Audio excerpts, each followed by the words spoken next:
शुरफा लोग हैं जो अभी आप सब दुनिया को पता चल गया है, उनको मैंने फ़कत एक बात कही थी, वो मुझे पैसों की ऑफर कर रहे थे। मैं यहाँ पे थे और चंद मकामी सहाफ़ी थे जिनका मैं नाम नहीं लेना चाहता, वो उन मकामी सहाफ़ियों के थ्रू पुलिस से डील हुई थी, उनकी माहाना, और वो भी माहाना पैसे लेते थे। तो वो मुझे कह रहे थे कि आप जैसे कहो हम वैसे करेंगे। मैंने बोला मुझे आप कितने 10 लाख दोगे, 5 लाख दोगे, कितने दोगे? मगर मेरा ज़मीर गवारा नहीं करता। कल मैं घर बनाऊंगा, उनको कुरान पे लाओ, अगर ये बात नहीं हुई हो मेरी तो मैं सहाफ़त छोड़ दूंगा, मैं डहर की शहर भी छोड़ जाऊंगा। अगर मियाँ साहिबान आकर कुरान पे हाथ रख कर ये बात कहे कि मैंने ऐसे नहीं कहा। मैंने बोला कल यही सीमेंट मेरी छत पे इस्तेमाल हो और वो छत गिर जाए, मेरे बच्चे उसके नीचे आकर मर जाएंगे, तो इन पैसों को मैं क्या करूँगा? मैं सारी ज़िंदगी अपने आप को माफ़ नहीं करूँगा। मुझे पैसे नहीं चाहिए, मैं इस काम में कभी कंप्रोमाइज़ नहीं करूँगा। मैंने कुछ अल्फाज ऐसे ही बोले थे जो अभी बताना यहाँ पर मुनासिब नहीं है। मैंने कहा कि मैं उससे कंप्रोमाइज़ कर लूँगा, मगर इस सीमेंट वाले जो 2 नंबर काम मुलविस है, मैं उनसे कभी कंप्रोमाइज़ नहीं करूँगा। इनको मैं बेनकाब करूँगा, दुनिया को दिखाऊँगा, क्योंकि एक गरीब का ख्वाब होता है घर बनाना, सारी उम्र कमाता है, घर बनाता है, और उसमें ये सीमेंट इस्तेमाल करे और उस बेचारे की पूरी जमा पूंजी भी जाएगी और उसके बच्चे भी मर जाएंगे, वो खुद भी नुकसान होगा। अभी कुछ दिन पहले एक नौजवान चांडियो था, मेरे पास भी वो शटरिंग का काम करता था। मैं वकील साहब हैं और रिटायर्ड जज साहब हैं, चौधरी इकबाल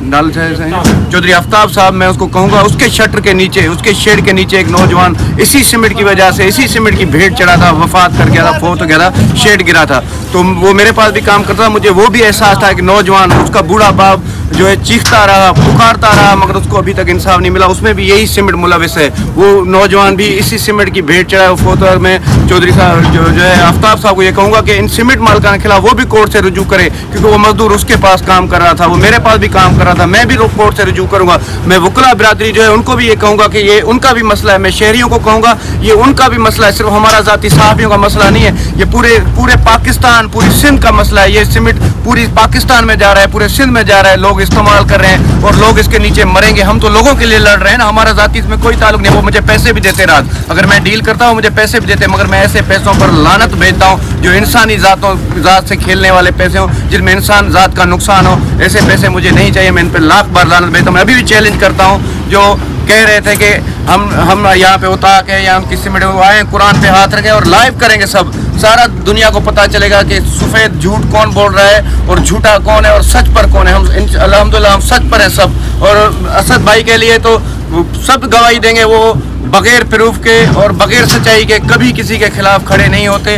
आज अगर वो इस गर्मी में, इस धूप में हम यहाँ पर हमारे साथ खड़ा हुआ है, तो इसको भी पता है कि इंसानी जान की कीमत क्या है। मगर इन 2 नंबर, इन लुटेरों, इन फराडियों को इंसानी जात की कोई परवाह नहीं है। कल किसी का बच्चा इस सीमेंट की वजह से मरेगा, किसी का बाप मरेगा, किसी की माँ मरेगी, किसी की बहन मरेगी, और अल्लाह करे कि इस सीमेंट की नज़र इनके भी अपने हो, तो इनको एहसास होगा कि किस तरह से जो है लोगों की जिंदगियों से ये खेल रहे हैं।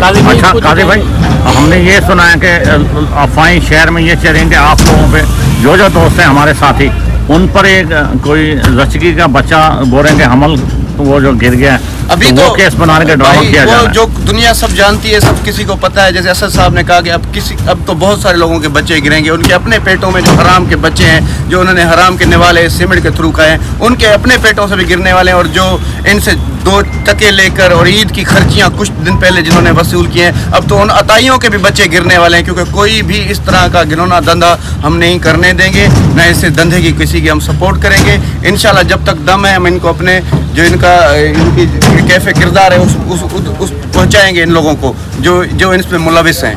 और दूसरी बात ये कि हमेशा ये एक हमारे यहाँ रिवाज रहा है कि जितने भी ये 2 नंबर काम होते हैं उनके पीछे जो लोग होते हैं वो बज़ाहिर शुरफा नज़र आते हैं। अच्छा ये बज़ाहिर शुरफा नज़र आने वाले लोग उनके पीछे होते हैं, तो ये इंसानी ज़िंदगी के साथ खेलने का इशू है। और मैं दूसरी बात ये कि यहाँ पे ये जो डहरकी में बसने वाले लोग हैं, जो घोटकी डिस्ट्रिक्ट में बसने वाले लोग हैं, मैं उनसे अपील करता हूँ कि ये कोई सहाफ़ियों का इशू नहीं है, सहाफ़ियों और माफिया का इशू नहीं है, ये इंसानी ज़िंदगियों का इशू है। कराची जाओ, पेशावर जाओ, दूसरे बड़े शहरों में जाओ, वहाँ पे कुछ इक़दार हैं कि अगर 2 नंबर काम कोई सहाफ़ी पकड़ते हैं तो बाकी सारी सिविल सोसाइटी निकल आती है।